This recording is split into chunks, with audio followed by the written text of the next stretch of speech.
parler de livres sur Ursula la sorcière des mers. Donc j'ai pris deux bouquins des collections Hachette Heroes Disney. Le premier n'est autre que Pauvres âmes en perdition de Serena Valentino qui fait partie de la série Vilain. Et le second n'est autre que Profondeur de l'océan de Liz Braswell, tiré de l'univers Twisted Tale. On va commencer tout de suite avec Pauvres âmes en perdition de l'univers Vilain, car cet univers-là, les 5 bouquins qui sont sortis jusqu'ici se suivent. Il y a une histoire initiale en plus de celle abordée sur les méchants des Disney, qu'il faut donc bien suivre dans l'ordre. Vous ne pouvez pas choisir de les lire dans l'ordre qui vous plaît, sinon vous ne comprenez pas vraiment l'histoire qu'il y a en fond.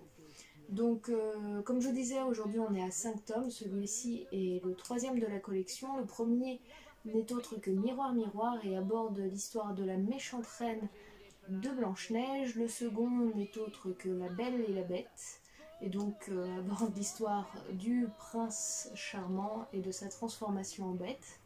Le troisième n'est autre que l'histoire de notre chère sorcière des mers Ursula avec Pauvres âmes en perdition. Celui qui suit, c'est l'histoire de Maléfique avec Maîtresse des mots. Et le dernier donc vient de sortir à peu près en septembre, mi-septembre, et aborde l'histoire de Réponse et de Mergotel et s'appelle N'écoute que moi. Voilà pour celui-ci, donc Pauvres âmes en perdition de Serena Valentino. Je vous lis le résumé et on passe après un petit peu au débrief du livre. Je ne vous spoilerai rien, je ne vous raconterai pas l'histoire ni rien. Je vais juste rester très objectif sur comment j'ai abordé ce livre et comment je l'ai apprécié. Donc pas d'inquiétude, hein, si vous souhaitez le lire, il n'y aura aucun spoil dans la vidéo. Que ce soit celui-ci ou Profondeur de l'océan de Twisted Tale, je ne ferai aucun spoil en général. Donc voilà pour Pauvres âmes en perdition, l'histoire de la sorcière des mers. Nous connaissons tous l'histoire de la petite sirène, ce conte ancestral qui nous rappelle qu'il faut parfois perdre sa voix pour mieux la retrouver. Ariel désire explorer le monde et s'aventurer au-delà des frontières du royaume de son père, le roi des océans. Par amour, elle renonce à sa voix et manque d'y laisser la vie. Mais le bien l'emporte et elle sort de ses épreuves métamorphosée et heureuse. Pourtant, ce n'est que la moitié de l'histoire. Qu'en est-il de son ennemie Ursula, la terrible sorcière des mers? Pourquoi et comment est-elle devenue si retorse et pleine de haine, dédaignée par la cour de Triton? Voici l'histoire d'une pauvre âme en perdition. Voilà, donc la qualité de ce livre-là, c'est que quand vous abordez les livres vilains, vous finissez par retrouver l'histoire originale du dessin animé. C'est-à-dire qu'il y a des moments où vous allez avoir Ursula qui chante la chanson Pauvres âmes en perdition, d'où le titre. Vous allez avoir un raccord avec le dessin animé original. Donc très intéressant puisque comme on voit dans le dessin animé, Ursula est la grande méchante, on ne sait pas pourquoi et dans quel but elle condamne des âmes et pourquoi elle en veut autant à Triton. Et souhaite reprendre le pouvoir sur les mers, et tout ça est abordé avec son passé, son présent, avec l'histoire d'Ariel et son futur. Ça reste assez simple à lire, il n'y a rien de bien choquant dans ce livre-là. Vous restez sur une base vraiment très Disney. Tout est bien qui finit bien, tout est beau, on n'a pas plus réellement de réflexion que ça. Après, la qualité des vilains, donc de Serena Valentino, c'est que la morale souvent des histoires, c'est quand même on ne n'est pas méchant, on le devient à cause souvent de son environnement, de son histoire et de ce qu'on a vécu.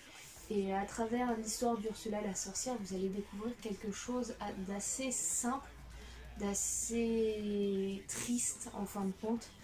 Et en fin de compte, cette sorcière qu'on aime tant haïr dans le dessin animé, au vu de son comportement si égoïste, si rusé, on a presque pitié d'elle en fait dans l'histoire au vu de comment c'est abordé et de comment elle en est arrivée là.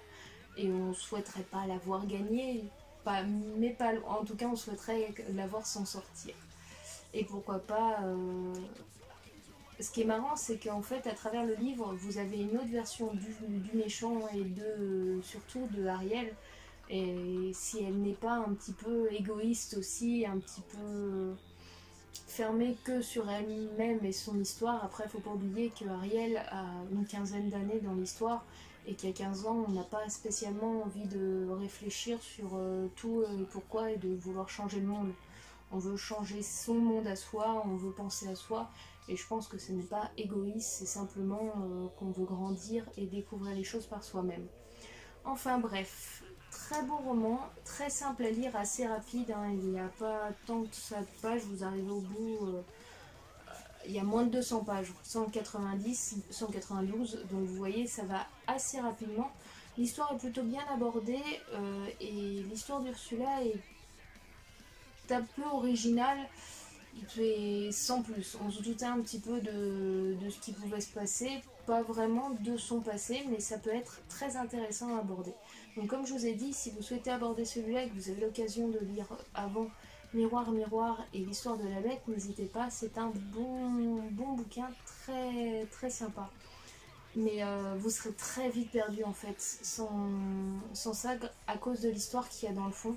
Donc il faut savoir qu'on va suivre l'histoire d'Ursula, son passé, etc. Mais vous allez suivre l'histoire aussi de 3 sœurs maléfiques, entre parenthèses. En tout cas, 3 sœurs qui essayent de se débattre dans leurs problèmes aussi. 3 sœurs sorcières qui essayent de retrouver leur petite sœur qui n'est autre que Circé, son nom c'est ça. Et vous savez pas trop pourquoi elles sont là, pourquoi il leur est arrivé ça, et etc. sans avoir lu les 2 premiers tomes. Ce qui m'est un peu arrivé, donc ça vous coupe un peu dans votre élan avec l'histoire de Ursula, puisque vous vous demandez mais pourquoi, qu'est-ce qui leur est arrivé, pourquoi elles sont devenues comme ça, etc. Après, une fois que vous avez repris le film, moi j'ai lu derrière encore celui de Maléfique et celui de Gothel. C'est moins choquant parce que vous êtes accroché à la base avec celui-là, mais c'est vrai que si vous avez la possibilité de lire les 2 premiers, n'hésitez pas. Ça renforce un petit peu l'histoire en fond et ça vous met un lien, le fil conducteur qui est plutôt intéressant. Voilà donc pour Pauvres âmes en perdition, comme j'ai dit, les plus, c'est ce côté de retrouver le Disney, vous lisez le Disney, vous lisez les chansons, quand vous tombez sur le moment où elle se met à chanter dans sa grotte pour Ariel, vous avez, enfin moi j'avais vraiment la musique dans la tête et je la voyais danser, etc. Et ça c'est super sympa. Donc pas de surprise sur la fin de l'histoire, hein, puisque comme je vous ai dit, on reste très raccord avec ce qui se passe dans le dessin animé. Voilà pour le premier, donc qui n'était autre que Pauvres âmes en perdition de Serena Valentino. On passe donc au second qui est un petit peu plus un pavé. Hein. Je vous laisse voir, hein, on est sur quelque chose comme le dernier, sur 442 pages, donc le double du premier, même un petit peu plus. Donc c'est un petit peu plus long. Je vous lis tout de suite le résumé. Donc Profondeur de l'océan, Twisted Tale. Le changement de l'histoire, et c'est et si Ariel n'avait jamais vaincu Ursula.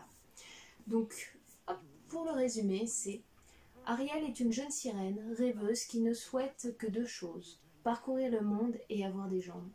Cette curiosité pour le monde des humains et son attirance pour le prince Eric la poussant à transgresser les lois de son père, le roi Triton, et à commettre l'irréparable, échanger sa voix contre sa liberté. Mais tout bascule lorsqu'elle ne parvient pas à se défaire du marché passé avec Ursula. 5 années plus tard, orpheline et sans voix, Ariel est devenue la reine d'Atlantica, tandis que la sorcière des mers, toujours déguisée, règne sur le royaume du prince Eric. Lorsque la petite sirène découvre que son père pourrait être vivant, elle retourne à la surface pour confronter Ursula auprès d'un prince qu'elle imaginait ne jamais revoir. Ceci n'est pas l'histoire de la petite sirène telle que vous la connaissez. C'est une histoire de pouvoir, de courage, d'amour. Une histoire où un seul détail peut tout changer. Alors pour celui-là, je l'ai trouvé très sympa. Très sympa pourquoi? Parce qu'on a changé juste un petit détail, simplement que Ariel n'a jamais réussi à obtenir le baiser d'Eric et n'a jamais réussi à combattre et à gagner son combat face à Ursula. Ursula qui a fini par épouser Eric sur le bateau à la fin, comme vous voyez dans le dessin animé, et qui donc est la reine du royaume d'Eric en tant que Vanessa. Elle est la reine Vanessa, princesse, etc. Et en fait, on pourrait presque prendre ce livre pour une suite, puisque vous arrivez, vous êtes tout de suite mis dans le bain, on vous dit voilà, Ariel a fait son pacte avec la méchante reine, enfin la sorcière des mers Ursula. Elle a eu ses 3 jours et durant ces 3 jours, elle n'a pas réussi à obtenir le pacte et donc elle n'a pas réussi à obtenir un baiser d'amour sincère d'Eric. Et donc le contrat veut qu'elle devienne sa chose, qu'elle obtienne donc l'âme d'Ariel. Et son père Ariel, pour ne pas sacrifier sa fille, s'est sacrifié à sa place et mort pour elle. Donc le jour de ce mariage sur le bateau princier. Et elle est retournée en tant que petite sirène au fond de l'océan à Atlantica sans sa voix pour signaler tout ça à sa famille, à Sébastien, etc. Et donc son lourd fardeau en contrepartie, c'est de prendre le poste de son père et de devenir la reine d'Atlantica. Voilà, ça c'est vraiment les premières pages, c'est pas du spoil, croyez-moi. Vous êtes lancé dans l'aventure comme ça, vous allez donc redécouvrir pas mal de personnages, vous allez en découvrir des nouveaux qui seront là pour l'aider, mais l'histoire est vraiment fantastique et bien faite. Donc comparé au roman Vilain, dans celui-là, Ursula, vous la détestez du début à la fin, il n'y a pas d'autre chose, c'est la véritable Ursula, rusée, machiavélique et manipulatrice que vous retrouvez dans le dessin animé, celle qui est prête à se transformer en humaine et perdre son côté qu'elle aime tant de pieuvre, de femme pieuvre, sorcière du fond de l'océan. Elle est prête à sacrifier sa propre magie pour obtenir ce qu'elle veut, sa vengeance envers Ariel et le peuple des sirènes. Et elle est juste... c'est juste une méchante magnifique et j'adore comment elle est dépeinte ici. C'est vraiment fantastique. Donc là, on va suivre l'aventure d'Ariel qui, malgré qu'elle ait perdu sa voix, va retrouver un petit espoir grâce à son vieil ami Eureka, qui va découvrir que peut-être Triton ne serait pas mort le jour du mariage sur le bateau d'Eric, et que Eric, bien que toujours ensorcelé par les coquillages que tient Vanessa autour du cou, a peut-être des souvenirs de ce mariage et se doute qu'il s'est passé quelque chose et qu'il n'est pas marié à une femme normale, qu'elle aurait quelque chose d'un petit peu maléfique. Et donc on va... Ce que j'aime beaucoup dans les livres de Liz Braswell, comparé à ceux de Serena Valentino, qui gardent le côté très Disney, très beau, très doux, malgré que on aborde des sujets des fois un petit peu plus durs, etc. Là, on a des personnages qui sont plus développés, un petit peu plus puissants. Ariel a vécu 5 ans sans sa voix en tant que reine, où elle doit gouverner. Elle a dû trouver des solutions pour s'adresser à son peuple lorsque il y a des demandes, des choses comme ça, des discours à tenir. Ses amis sont à ses côtés pour tenir le discours à sa place, mais ce n'est pas elle. C'est-à-dire que parfois, elle essaye de communiquer, elle fait le langage des signes pour communiquer, mais là, si son interlocuteur ne le connaît pas, ce n'est pas elle qui regarde, etc. Donc en tant que reine, c'est très compliqué pour elle. Et elle va grandir durant ces 5 années pour ne plus être, moins être cette petite sirène insouciante qui ne rêve que d'une chose, voyager, voir le monde et prête à tout sacrifier pour obtenir ça, pour devenir quelqu'un de plus sérieux, plus consciencieux. Il y a des choses à voir et il y a des choses à faire, il y a des obligations en tant que reine qu'elle ne peut plus se permettre de mettre de côté comme elle l'était la petite sirène qu'elle était autrefois. Et donc le personnage d'Ariel et d'Eric est très bien décrit et très bien développé, celui d'Ursula est juste magnifique. On redécouvre vraiment la Ursula d'autrefois. Flotsam et Jetsam, si je prononce bien, sont ici et sont toujours aussi fourbes et glissants, on va dire. Bien sûr, ce ne sont plus des anguilles, puisqu'on ne peut pas réellement avoir des anguilles sur Terre.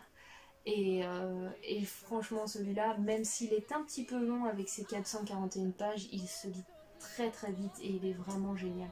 Si vraiment je devais faire un point maintenant entre Pauvres âmes en perdition ou Profondeur de l'océan, donc là on est plus sur le passé d'Ursula et pourquoi elle en est venue à vouloir se venger, on le comprend, etc. Là on s'attache à Ursula pour son côté en fin de compte où elle n'a pas choisi d'être la sorcière des mers, d'être haïe et de vouloir cette vengeance constante. Elle l'a subie dû à certains événements, alors que là elle est juste magnifique. C'est la Ursula comme on aime à la voir, rusée, perfide, prête à tout pour obtenir sa vengeance. On est donc là plus sur son passé, je dirais, et là plus sur un futur probable qui aurait pu être si justement Ariel n'avait pas réussi à la vaincre à la fin et n'avait donc pas épousé Eric et était retournée en tant que petite sirène dans son océan. Et si le détail était que Eureka n'avait jamais découvert qu'il était possible que Triton soit un vivant, et ben elle serait restée ainsi pour toujours, sans jamais remonter à la surface et sans jamais découvrir ce que Ursula tramait parmi les humains en tant qu'épouse de Eric. Donc pour moi, entre les deux, si il y en a un qui devait gagner le versus, ça serait celui-là. Celui-là, pourquoi? Plus peut-être parce que on retrouve la trame de Disney, mais on pourrait y découvrir une suite qui est plutôt pas mal. Et on redécouvre des personnages principaux, donc Ariel, Eric et Ursula, qui sont plus poussés, plus développés, plus appuyés. Ça reste quand même un prince et elle une reine. Et ils ont des devoirs plus adultes qu'ils pouvaient l'être dans le dessin animé. Et on voit qu'on ne peut pas faire tout ce qu'on veut comme on veut juste parce qu'on est un prince ou qu'on est une princesse. Il y a des règles, il y a des lois, il y a des obligations. Et là, c'est mieux abordé en fait. Je trouve que le passage à l'âge adulte est bien sympa et bien plus poussé en fait. Et vraiment, mon coup de cœur va pour Profondeur de l'océan de Liz Braswell pour le Twisted Tale plutôt que la série Vilain. Après, si vous voulez découvrir vraiment l'histoire de Ursula et voir qu'en fin de compte, il se cache derrière cette sorcière si maléfique et si perfide, un personnage qui a été un petit peu brisé et mis à mal, n'hésitez pas, celui-là est aussi très bien développé. Voilà, donc j'espère que cette petite vidéo vous a plu, j'espère que ça vous aura motivé à lire l'un ou l'autre. Comme je vous ai dit, pas de spoil là-dedans, je vous ai pas raconté l'histoire à l'intérieur ni rien. Pour que vous puissiez les découvrir, n'hésitez pas si vous êtes très fan de l'univers de Disney. Celui-là est plus proche du dessin animé, vous retrouverez très vite vos marques, vous retrouverez très vite ce que vous aimez. Celui-là aborde presque une suite qui aurait été possible et qui aurait été très sympathique, mais vous retrouvez aussi beaucoup les bases de Disney et vous êtes content de retrouver des personnages tels que Eureka, tels que Monsieur Figgs, je crois, la personne le majordome du prince Eric qui est là, bien qu'il soit sérieux, qui aide comme il peut, etc. Voilà, donc vraiment ces deux bouquins-là, si vous êtes des fans de Disney, que vous adorez Ursula et la petite sirène, je vous les conseille, ils sont bien sympathiques. Donc comme je vous ai dit, si vous commencez par celui-là, parce que vous ne retrouvez pas les deux premiers, pas d'inquiétude, même si vous n'avez pas le début de l'histoire, vous vous retrouvez assez vite en termes de fil conducteur sur l'histoire des trois sœurs qui est abordée en fond de l'histoire d'Ursula. Voilà, donc j'espère que cette petite vidéo vous a plu comme je vous ai dit. Nous on se retrouve très bientôt pour d'autres vidéos. Et si le concept vous a plu, n'hésitez pas à vous abonner à la chaîne. On en fera d'autres là-dessus sur la découverte de bouquins et d'autres versus. Moi j'ai été ça m'a fait très plaisir de partager ça avec vous. Et nous on se retrouve très bientôt pour plein d'autres vidéos. Allez, ciao, bye bye.